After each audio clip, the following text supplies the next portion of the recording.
GM friends, we are here with Maurice today from Flexlend. It's a yield aggregator on Solana. Really excited for this. Before we get started, just so you know, there's a link in the description below for Blowfin. We have an affiliate program with them. Solid exchange. They have their proof of reserves on Nansen, which is a great standard to set. We're in the DMs with one of the business development guys. Anytime anybody has problems or anything of that nature, you let us know and we can forward those issues on to them. They're great at taking feedback and implement the feedback that we pass on to them almost immediately. So really excited to be working with them and really excited to be here with Maurice today. Thanks for being here, man. Of course, brother. Of course. I am in the process of trying to get my wallets connected onto Flexlend so I can demo when the time is right. But please feel free to start asking me questions. I'm here ready to rock and roll. Yeah. So why don't you tell us a little bit about your background in crypto and how you started and then how you got involved with Flexlend? Yeah, absolutely. I've been in or around Bitcoin since 2012. I had neighbors mining on home computers. So that was my initial introduction. And I always had it in the background of my life since then.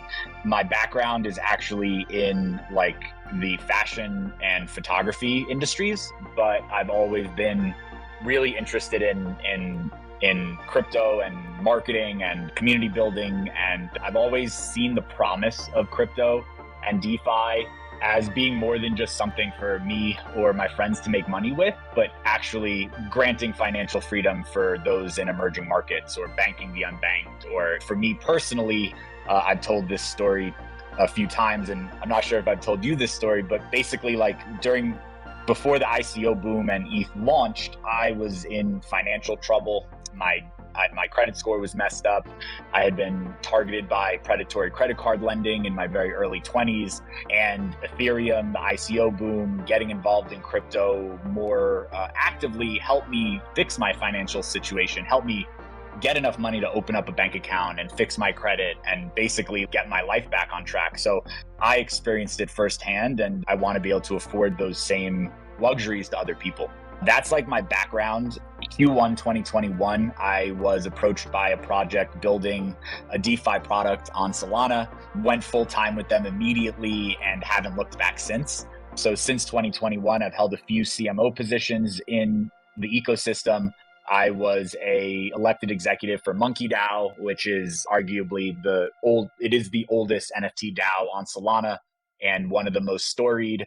And then today I'm head of growth over at Flexlend, and I wear multiple hats. Growth is a little bit nebulous. So marketing, BD, partnerships, PR, communication, and here what I'm doing today, which is probably a mixture of all of those. For sure. I feel that a lot with DeFi-Logic, especially sometimes I do design stuff here and there for small stuff, and then sometimes I'm managing the partners or managing a project, communicating with multiple people like yourself, trying to get things moving for us and for other projects in that symbiotic relationship that is DeFi, that is Web3 that I love. So definitely feel that, and I am an SMB holder as well, so I'm there with you.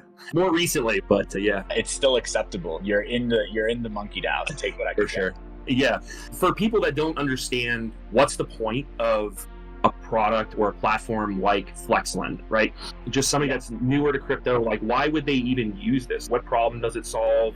Just get into maybe more than, I guess, the more macro side of things, like the real issue with trying to manage positions like you were just talking about before we started and things of that nature, and how Flexlend solves that problem in a really simple way. In my opinion, DeFi is complicated, right? DeFi is time consuming. DeFi is not personalized. For someone that's new to the ecosystem, coming in and trying to do anything outside of a swap on Jupiter, for instance, becomes very hard, right? The difficulty curve goes up exponentially the second we get out of just a basic swap.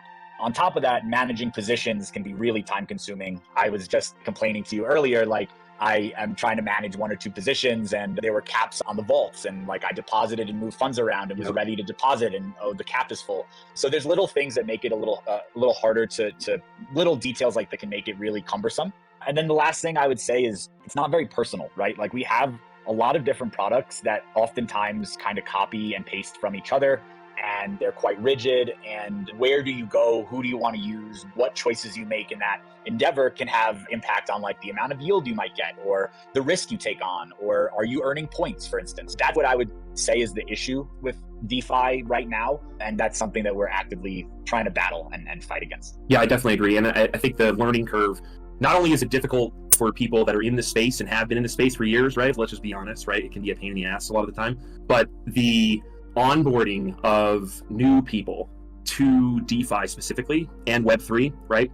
I would say Web3 is secondary and DeFi is even more difficult in my view, but trying to get them to onboard not only to some of the points that you were making earlier in terms of financial freedom and ownership of your own, not only assets and finances, but really control of your worth, right? As an individual, because it's a representation of that, right?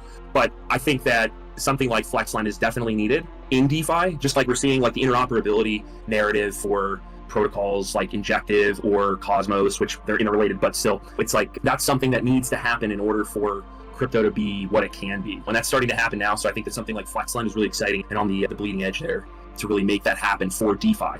Yeah. And something else like banking the unbanked, but maybe more importantly, to start being your own bank, right? Right now, if I hold all of my savings in a savings account in Wells Fargo or Chase or one of the big boys, essentially at best, I could maybe earn 2 or 3% APY, but in reality, the average is like 0.25%. And when you take into account inflation, we're now actually talking about you losing value, you losing purchasing power on the broad stroke, right? Maybe you're conserving the dollar amount that you have, but if you zoom out and you look in 5 years, that is actually losing in time. That's why people use Roth IRAs, and that's why people use money managers and buy ETFs and invest in the stock market. And all of those have their own risks involved as well, right? But I think that for me be one of the big points that I try to push moving forward is how can we get normal people being their own bank, even if it's minimally 2, 3, 4% of their portfolio or 2 or 3% of their savings. Let's get it into DeFi. Let's see what we could do. But on that same note, it will require DeFi to mature, DeFi to put up more rails, to be risk averse, and probably even more importantly, the difficulty curve, right? Like the barrier to entries need to be easier. And it probably starts with like good UI, UX and simple products that people can wrap their head around. I even have 100%. A very hard time understanding sometimes perpetual futures trading or derivative trading or options, or the financial system uses terminology, jargon, and phrases that are specifically hard to understand for anyone that's not studied and educated in finance to understand, because it keeps you on the sideline, right? It keeps certain people in power and gives and helps them retain control. So yeah, I'm gonna stop on my little diatribe there and throw the mic back to you. No, for sure. No, I'm on the same page, and I was trying to hold back my laughter while you're talking, because Space Cowboy says, me personally, I enjoy paying banks to make money on my money while I lose money, so whatever. But that's really what it is. Yeah. And then, yeah, and so the thing is, right, once people realize the problem, because I have a sister, I don't talk to her too much, but my brother talks to her a lot more, and she has, 20, 30,000 in the bank, like in a savings account. And I was like, what are you getting on that? And she told me, and I was like, you realize it's not even outpacing inflation. Like, you need to do something with that. Otherwise, you're losing value the longer that it stays in there. Your CD that's getting 2% or something like that, you're not going to make it. Like, you got to do something, man. And but the thing is, once that clicks, right, like some people, they're not going to get it. They're just going to keep that cash there. I think my sister's one of those people. But people that are like, oh shit, this is a problem. What do I do? I feel like something like Flexlend is a nice way to be like, yeah, this is really simple to understand. Like, all you do is I feel like the latency rate is not as, in terms of like understanding, is not as difficult because of the pathway. Okay, buy on Coinbase, send to Phantom, hook up Phantom, 1, 2, 3 steps, and you're earning, right?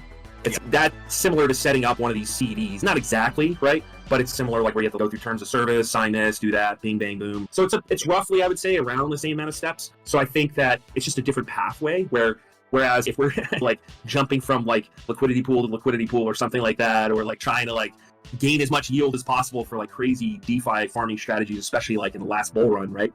I remember like being on Wonderland and all those DAO forks just popped up, and I was like, oh, I gotta be in this one and that one, and I gotta pay attention, and I gotta pay attention to like how much I have staked, how much I have bonded. As soon as the bond matures, I dump, so I get my ROI and whatever else comes.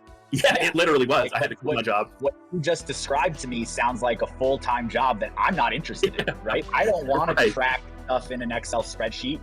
And truth be told, if you're gonna do what you were just describing, you better have you need to have a really good grip on exactly what you're doing, where you're depositing, how you're depositing, factoring in transaction fees, factoring in like gas fees and what does the protocol take. There's too many factors at play. And while that might be like an awesome product for a full-time DeFi power user, it's really not good for me. And I'm pretty advanced. Like I'd like to toot my own horn and say I know what I'm doing, but even still, I feel like at times I don't know what I'm doing. And that's part of what we're trying to solve here at Flexlend, right? That's the beauty. 100%. So you want to go through the slideshow and give us an overview of what Flexlend's all about?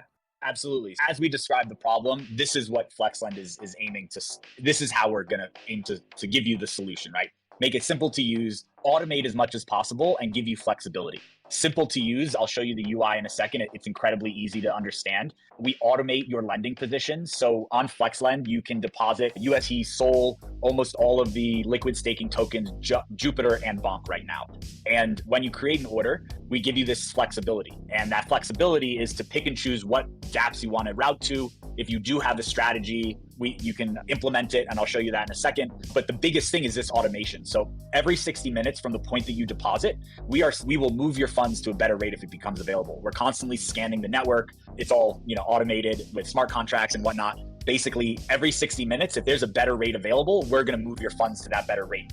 So you're always earning the best yield available.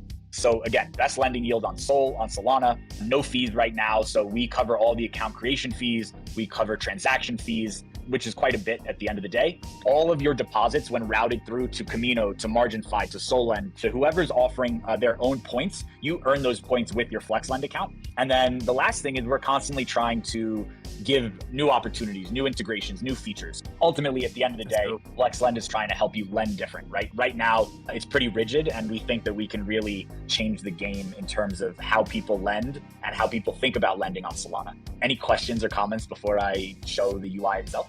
Yeah, so for people that don't understand, what's the point of points, right? Like in DeFi or in these different, I guess, like lending protocols or other areas in the space? Yeah, so the whole points meta took off, I'd say, middle or end of 2023, or probably the middle of 2023, the points meta started. But basically, points, we don't know what points equate to, right? Different protocols will have points equal different things. So you will borrow and lend on one platform, take the assets you borrow. So lend on one platform, borrow something, take it to another platform, borrow, lend, borrow, lend. Essentially, your yield and your interest offset to zero. Maybe you're lucky and it's not quite zero, but you're all doing this in the interest of farming points. Lots of risk, lots of leverage, lots of vectors for issues. That is something that we are also going to potentially solve a little bit of an issue for, and we could touch on that in a second. But yeah, different platforms have different ways to earn points. Some you can just provide liquidity, you can engage in different activities. We've also seen a debate around incentivizing the wrong behavior, right? Like at the end of the day, are you getting users to come use your product because it has product market fit? Or you have people coming to use your product because all they want to do is extract value? There are lots of liquidity locusts, as I call them, and essentially all they're looking for is an opportunity to gain, and that's it. And while we are all here to make money, I think there should be higher purpose involved in everything, and that's something that you can't always get, but we could strive for it. I totally agree. We got some of those liquidity locusts in DeFi-Logic for sure. It's okay. It's okay. As long as you give back in some way, I think it's fine. I agree. Cool. Should I dig into the product itself? Yeah, please. And while you're doing that, if you could explain what an aggregator is for people that don't understand what that is. I think obviously you're going to get into it on the front end showing it, but. Yeah, absolutely. An aggregator is just an aggregator aggregates different things, right? An aggregation is to collect all things in one place or collate or organize in a central location. So what we say, when we say we're the friendliest lending aggregator, what we have is we're tooled up and integrated with, or rather we have Drift, Mango, Solend, MarginFi, and Camino all integrated into Flexlend, which means when you deposit into Flexlend, you can have your order aggregate to any of these platforms, and you can pick and choose which ones you want to send it to. Was that a good explanation? I feel like it was decent. Yeah, 100%. Cool. I think most people probably get the idea, and especially if you're in the space, you get it. But for those looking to get into the space, don't understand it, it's a good explanation. We seem to be having a little UI bug here. Not sure what's happening. That's a little bit weird. By hard refresh. There we go. Are we back? There it is. It looks like it. Yeah, might be. I wonder if it's because we have so many things running right now. So this is the front page. As you can see, we have this little when promotion running.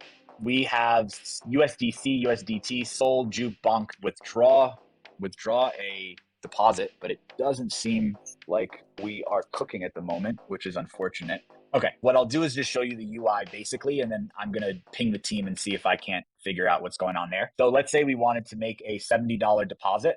Yeah, why does that keep happening? I'll pretend to not be embarrassed. So for the interest of the demo, you would input the amount of USDC or UST that you want to deposit.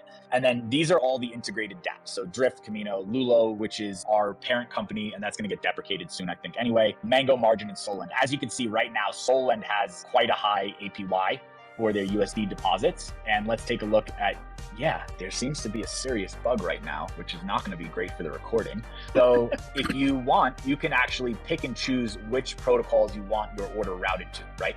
So for me, I'm going to deselect Lulo and Mango because I'm more interested in Drift, Camino, Margin, and Solend.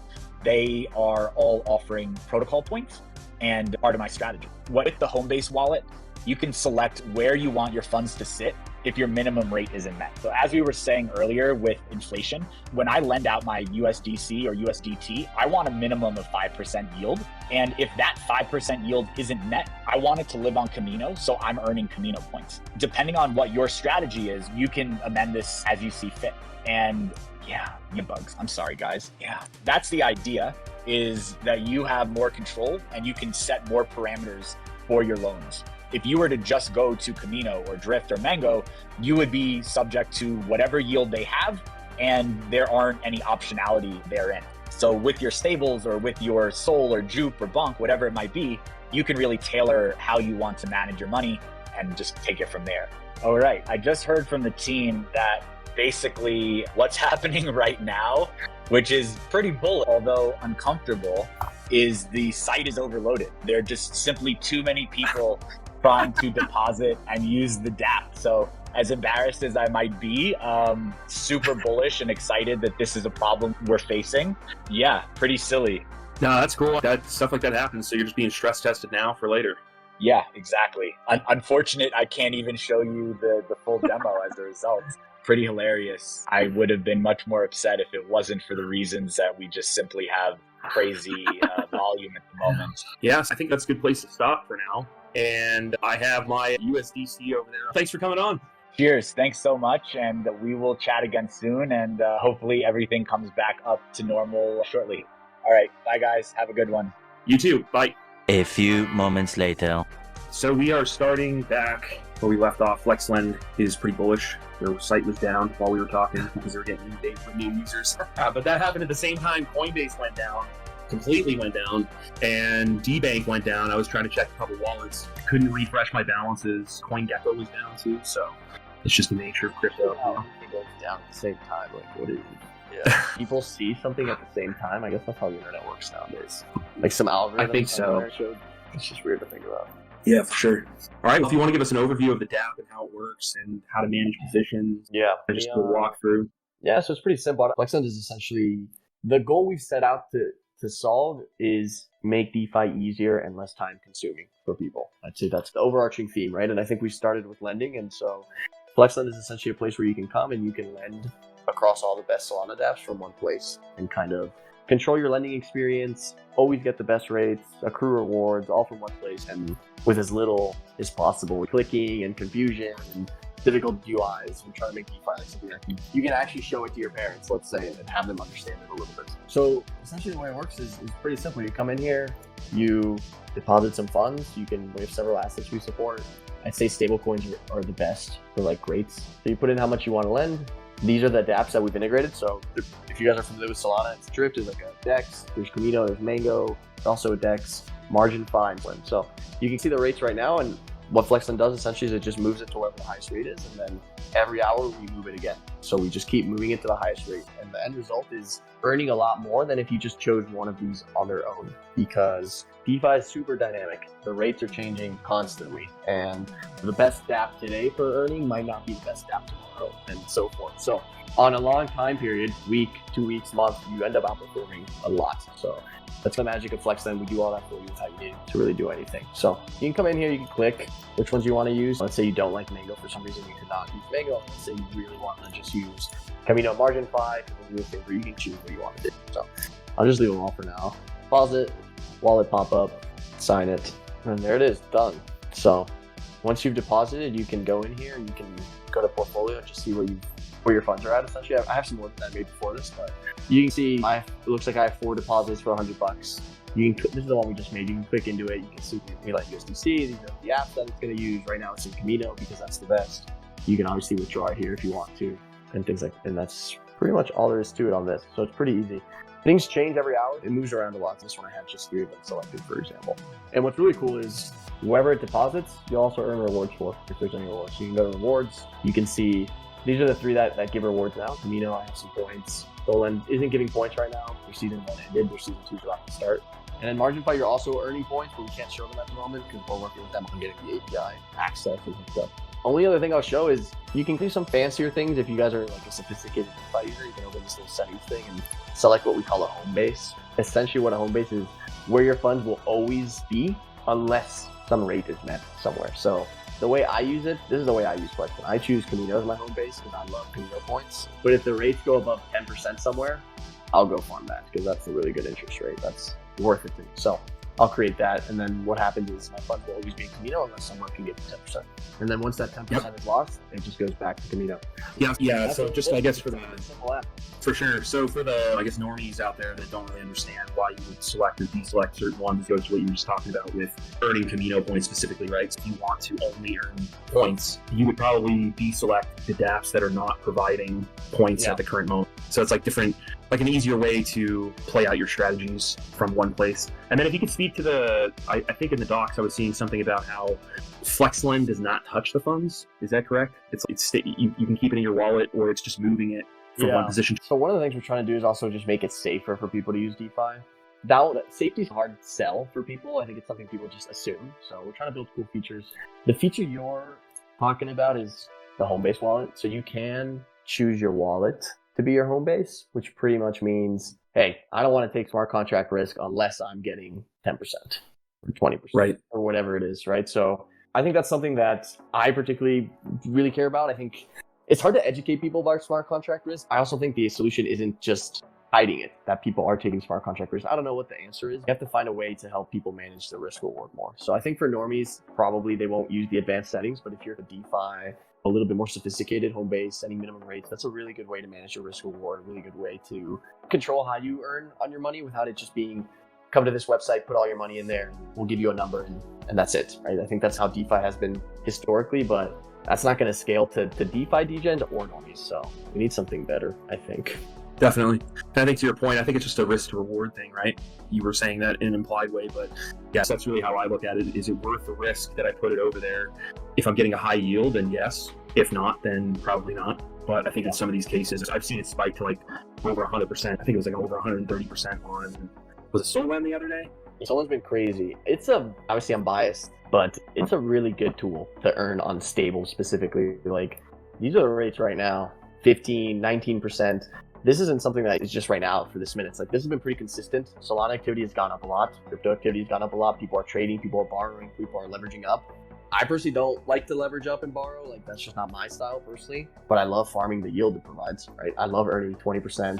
And then if you're catching the spikes, those start adding up, right? You catch enough 60%, 100% spikes, you end up 25%, 30% on your USDC. That's really hard to find anywhere else. So I think one of the next things we're thinking about is, this is great for people that have a Solana wallet and are in DeFi already. Flexlend's a cool tool. But we're starting to get a lot of interest from people that are super new to crypto. I call them the Coinbase dad. So people that are coming from Coinbase, for example, never used DeFi before. How do we get those people using these tools and that liquidity into Solana DeFi? So that's what's next for Flexlend, I'd say. We also have it's exciting. We also have an interesting points tool coming up.